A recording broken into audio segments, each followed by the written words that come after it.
সকলোকে নমস্কাৰ জনাইছোঁ আৰু নতুন এটা ভিডিঅ'লৈ সকলোকে স্বাগতম জনাইছোঁ। পূৰ্বতে প্ৰস্তুত কৰা ভিডিঅ'টোত কৈছোঁৱে যে আমি কিছুমান হায়াৰ ছেকেণ্ডেৰী ছেকেণ্ডেৰী আছামিছৰ important selective question answers discuss কৰিম। লগতে পাঠটোত সম্ভাৱনীয় MCQৰ জৰিয়তে কনচেপ্ট ক্লিয়াৰ কৰাই হৈছে আমাৰ উদ্দেশ্য। আজি আলোচনা কৰিম যিটো ছেকেণ্ড পাৰ্ট, যতীন্দ্ৰনাথ দুৱৰা ৰচিত যিটো মগনীয়া কথা কবিতা পাঠটো আমি আলোচনা কৰিম।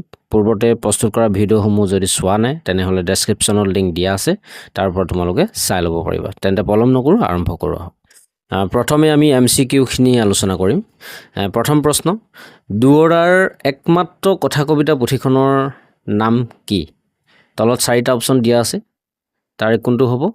দুৱৰাৰ একমাত্ৰ কথা কবিতা পুথিখনৰ নাম হৈছে কথা কবিতা। এই প্ৰশ্নটো সাধাৰণতে ছাত্ৰ ছাত্ৰীসকলৰ অলপ কনফিউজ লগা দেখিবলৈ পোৱা যায়। নেক্সট কুৱেশ্যন, উমৰ খায়াম কোন দেশৰ কবি? উমৰ খায়াম হৈছে ফৰাচী দেশৰ কবি।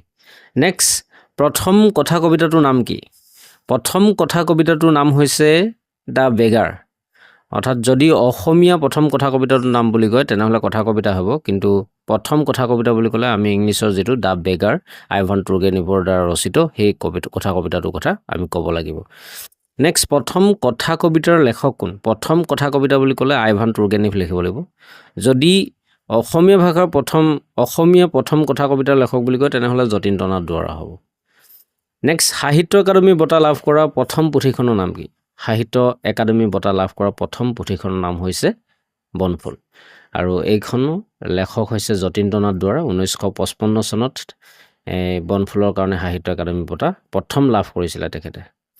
নেক্সট, অলিভ শ্ৰাইনাৰ কোন দেশৰ কবি? অলিভ শ্ৰাইনাৰ হৈছে তলত দিয়া 4টা অপশ্যনৰ ভিতৰত হ'ব একেবাৰে শেষৰটো আফ্ৰিকাৰ।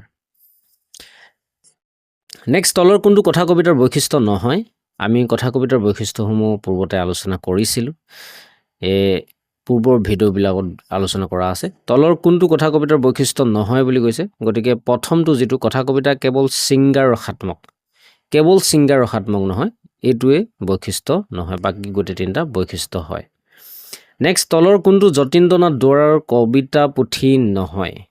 ইয়াত আমি দেখিবলৈ পাইছোঁ 4টা অপশ্যন, আপোন সুৰ, বনফুল, মিলনৰ সুৰ, এই 3টা হয়, কিন্তু সন্ধিয়াৰ সুৰটো যতীন্দ্ৰনাথ দুৱৰাৰ নহয়, সন্ধিয়াৰ সুৰ হয় নলিনীবালা দেৱীৰ। গতিকে এই সুৰ লগা কবিতা পুথিবিলাক অলপ খেলিমেলি লগা দেখিবলৈ পোৱা যায়। নলিনীবালা দেৱীও সন্ধিয়াৰ সুৰ থাকে, সন্ধিয়াৰ সুৰ আছে, গতিকে যতীন্দ্ৰনাথ দুৱৰাৰো আপোন সুৰ আছে, মিলনৰ সুৰ আছে।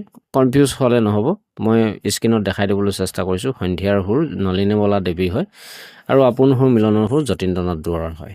নেক্সট, মগনীয়া কথা কবিতাৰ কেন্দ্ৰস্থ ভাৱ কি? মগনীয়া যিটো কথা কবিতা আমি পঢ়িলোঁ, তাৰ পৰা এটা কথা গম পালোঁ যে মগনীয়া কবিতাটোৰ যিটো কেন্দ্ৰস্থ যিটো ভাৱ, যিটো মূল বিন্দু, সেইটো হৈছে মানৱীয়তা। মানুহে মানুহৰ প্ৰতি যিটো দৰদ, সেই কথাটো কথা কবিতাটোত উপস্থাপন কৰা দেখিবলৈ পোৱা গৈছে। নেক্সট, তলৰ কোনটো মগনীয়াৰ শাৰীৰিক অৱয়ব নহয়? আমি শাৰীৰিক অৱয়ব বুলি কোৱাৰ লগে লগে তেওঁ ওঠটো হেতা পৰা আছিলে, ফটা কাপোৰ আছিলে, চকু ৰঙা আছিলে, এইবিলাক হৈছে শাৰীৰিক অৱয়ব। কিন্তু ইয়াত আমি 2 নম্বৰ অপশ্যনটো দেখিবলৈ পাইছোঁ যে কামনাৰ বলি, এই কামনাৰ বলিটো শাৰীৰিক অৱয়ব নহয়। নেক্সট কুৱেশ্যন, তলৰ কোনটো কথা কবিতাৰ বৈশিষ্ট্য নহয়? তলৰ কোনটো কথা কবিতাৰ বৈশিষ্ট্য নহয় বুলি ক'লে আমি ব্যক্তিনিষ্ঠতাৰ বিষয়ে পাইছিলোঁ কথা কবিতাৰ। ৰূপকাত্মক, কাৰণ কথা কবিতাৰ ৰূপ জড়িত হৈ থাকে, চিত্ৰধৰ্মিতাও থাকে, কিন্তু কথা কবিতাৰ ৰোমান্টিকতা আমি বৈশিষ্ট্য কথা পোৱা নাছিলোঁ। নেক্সট, এতিয়া আহিছোঁ আমি লং কুৱেশ্যনবিলাকলৈ। প্ৰথমটোৰ প্ৰশ্ন হৈছে কথা কবিতা কাক বোলে? কথা কবিতাৰ উৎপত্তি বৈশিষ্ট্য সম্পৰ্কে লিখা। ইয়াত সাধাৰণতে আমি 3টা প্ৰশ্নৰ উত্তৰ দেখিবলৈ পাম। প্ৰথমটো হৈছে কথা কবিতা কাক বোলে আমি জানিব পাৰিম, কথা কবিতাৰ উৎপত্তি কেনেকৈ হৈছিল, আৰু কথা কবিতাৰ বৈশিষ্ট্যসমূহ কেনেধৰণৰ আমি ইয়াত জানিব পাৰিম। তেন্তে ইয়াত লিখিবলৈ চেষ্টা কৰিছোঁ যে কোনো ভাৱব্যঞ্জক পৰিস্থিতিক বিষয়বস্তু হিচাপে লৈ ঘাইকৈ কাব্য ভাৱানুৰঞ্জিত গদ্যত লিখা নাতি দীৰ্ঘ ৰচনা কথা কবিতা বোলে। নেক্সট, কথা কবিতা সৃষ্টি কেতিয়া বুলি কৈছে, মানে উৎপত্তি কেতিয়া হৈছিল? কথা কবিতা 19 শতিকাৰ সৃষ্টি বুলি কৈছে। ৰুছ সাহিত্যিক আইভান তুৰ্গেনিভ ইয়াৰ জনক, আৰু অসমীয়া ভাষাত যতীন্দ্ৰনাথ দুৱৰা।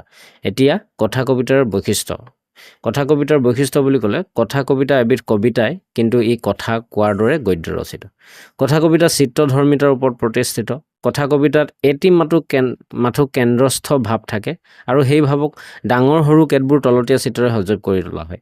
কথা কবিতা ৰূপকাত্মক, প্ৰত্যেক চিত্ৰ আঁৰত উৰণি লোৱা ভাৱ একোটা কথা কবিতাত থাকে, সেইকাৰণে কথা কবিতা ৰূপকাত্মক বুলি কোৱা হয়। নেক্সট আৰু এটা আমি প্ৰশ্ন লৈ আহিছোঁ, কবিতা আৰু কথা কবিতাৰ মাজৰ পাৰ্থক্য লিখা। এই প্ৰশ্নটো বাৰে বাৰে পৰীক্ষাত আহি থকা দেখিবলৈ পোৱা যায়।